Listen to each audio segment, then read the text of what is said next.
பாட்டாளி மக்கள் கட்சின்னு சொன்னா மருத்துவரையா தான் அடையாளம்.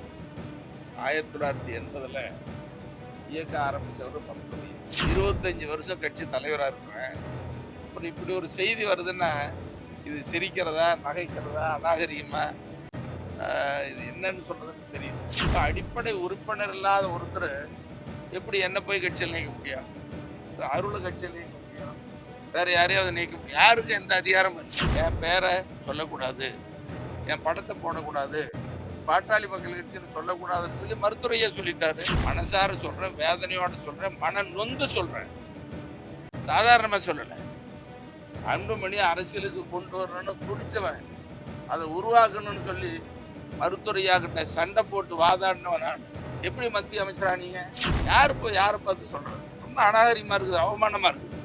எனக்கு ஆத்திரம் ஒரு பக்கம் இருக்குது, அவமானம் ஒரு பக்கம் இருக்குது, வேதனை ஒரு பக்கம் இருக்குது. மருத்துவரையா பாட்டாளி மக்கள் கட்சி அப்படின்னு மிகப்பெரிய பலம், மிகப்பெரிய சக்தி.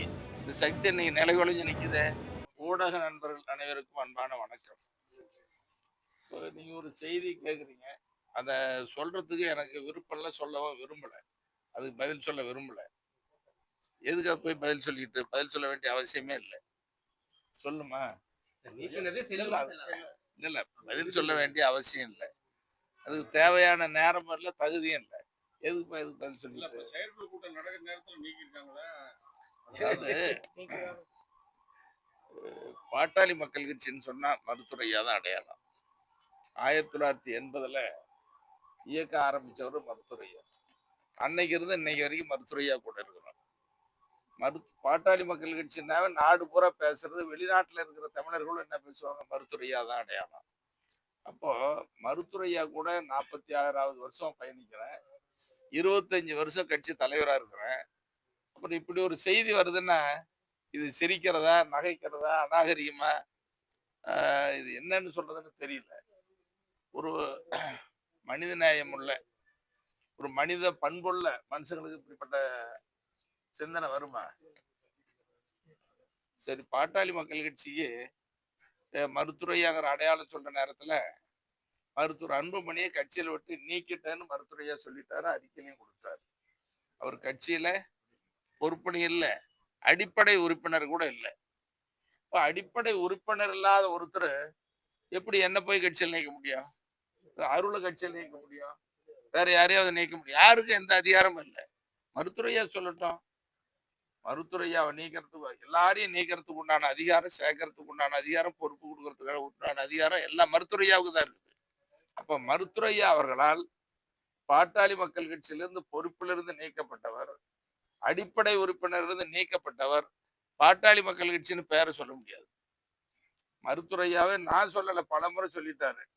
என் பேரை சொல்லக்கூடாது, என் படத்தை போடக்கூடாது, பாட்டாளி மக்கள் கட்சின்னு சொல்லக்கூடாதுன்னு சொல்லி மருத்துவரையா சொல்லிட்டாரு. அப்புறம் இதுக்கு மேல பாட்டாளி மக்கள் கட்சியில என்ன உங்களுக்கு அதிகாரம் இருக்குது, தகுதி இருக்குது? தகுதியே இல்லாத ஒருத்தர் நீக்கினதாகது நான் பார்க்கல.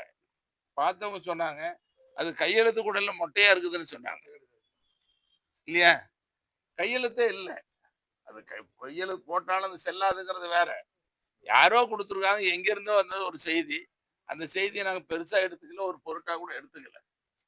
நாங்க இருக்கிறது எல்லாம் மருத்துவரையா கூட இருக்கணும். பாட்டாளி மக்கள் கட்சி மருத்துவரையா பின்னால் இருக்குது. வேணும்னா ஒன்ன சொல்றேன் பாருங்க, நீ பாட்டாளி மக்கள் கட்சியில சேரணும்னு சொன்னா மருத்துவரையா போய் பாருங்க. இனி சேர்றதுக்கு உண்டான நேரம் வேணும். உங்களுக்கு விரும்புதுன்னா ஐயா போய் பாருங்க. ஐயா சேர்த்துக்கிட்டா கட்சியில இருங்க. சேர்ப்பாரா இல்லையான்னு தெரியல, நீங்க அவர் தான் போய் பார்க்கணும். எங்களுக்கு ஆச்சரியமா இருக்குது. இன்னொன்னு சொல்றேன், மருத்துவர் அன்புமணி என்பவர் இளைஞராக இருந்தார், படித்து கொண்டிருந்தார், மருத்துவம் படிச்சாரு. அவர் எப்ப கட்சிக்கு வந்தாரு? எவ்வளவு நாள் கழிச்சு வந்தாரு? அவருக்கு முன்னால இருந்து நாங்க இருக்கிறோம். ஐயா கூட ராத்திரி பகலா ஓடிக்கிட்டு உழைச்சிக்கிட்டு இருக்கிறோம்.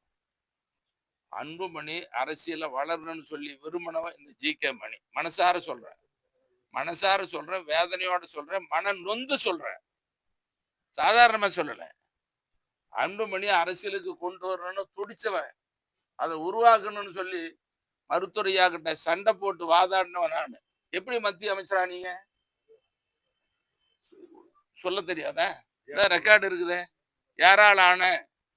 ஜி.கே. மணி தான் எங்க அப்பா கிட்ட சண்டை போட்டு அப்பான்னு சொல்லல. ஜி.கே. மணி எங்க கட்சி தலைவர் ஜி.கே. மணி தான் ஐயா கிட்ட சத்தம் போட்டு சண்டை போட்டு அமைச்சராவது காரணம் சொன்னது ரெக்கார்டு இல்லையா?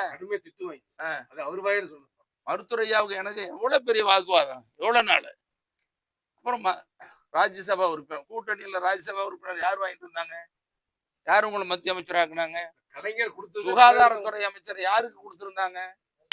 வடநாட்டுக்கு. அவங்க கேட்டு வாங்கிட்டு வந்தாங்க தமிழ்நாட்டுக்கு. அப்புறம் அங்க போய் சண்டை போட்டு வாங்கினது யாரு? இவ்வளவு பண்ண பின்னாடி கொஞ்சமாவது மனசாட்சி வேண்டாம்? சிந்திச்சு பார்க்க வேண்டாம்? யாரு போய் யாரை பார்த்து சொல்றது? ரொம்ப அநாகரிகமா இருக்குது, அவமானமா இருக்குது. எனக்கு ஆத்திரம் ஒரு பக்கம் இருக்குது, அவமானம் ஒரு பக்கம் இருக்குது, வேதனை ஒரு பக்கம் இருக்குது. அவ்வளவு இதா சொல்லிட்டு இருக்கிறேன் நான். ஜி.கே. மணின்னு ஒரு என்ன சொல்லக்கூடாது, எல்லா புகழும் இறைவனுக்கு. ஐயா தான் ஆலமரம்னு சொல்றோம், எல்லாம் அவரு தான். அவரு கூட நான் ஒரு கருவியா இருந்து செயல்பட்டோம். ஒரு மத்திய அமைச்சாகிறதுக்கு காரணமா இருந்தேன், ராஜ்யசபா உறுப்பினர் ஆகிறதுக்கு காரணமா இருந்தேன். இன்னும் கட்சி தலைவரா 25 ஆண்டு காலம் இருந்தேன். தமிழ்நாட்டில் இருக்கிற பாட்டாளி மக்கள் கட்சிக்காரங்களை கேளுங்க. இன்னைக்கு வேணுமா ஏதாவது சொல்லலாம், அவர் கூட இருந்து தூண்டி விடுறதுனால சொல்லலாம். பாட்டாளி மக்கள் கட்சியில் இருக்கிற சாதாரண அடிமட்ட உறுப்பினர்ல இருந்து பொறுப்பாளர் வரைக்கும் ஜி.கே. மணி சரியில்லைன்னு ஒருத்தர் கூட சொல்ல மாட்டாங்க. அவ்வளவு அரவணைச்சு எல்லாத்தையும் பண்ணிட்டு போவார். பொதுமக்களுக்கு பிரச்சனையா? சரி, மற்ற கட்சிகளோட எவ்வளவு இணக்கமா இருக்கணும்.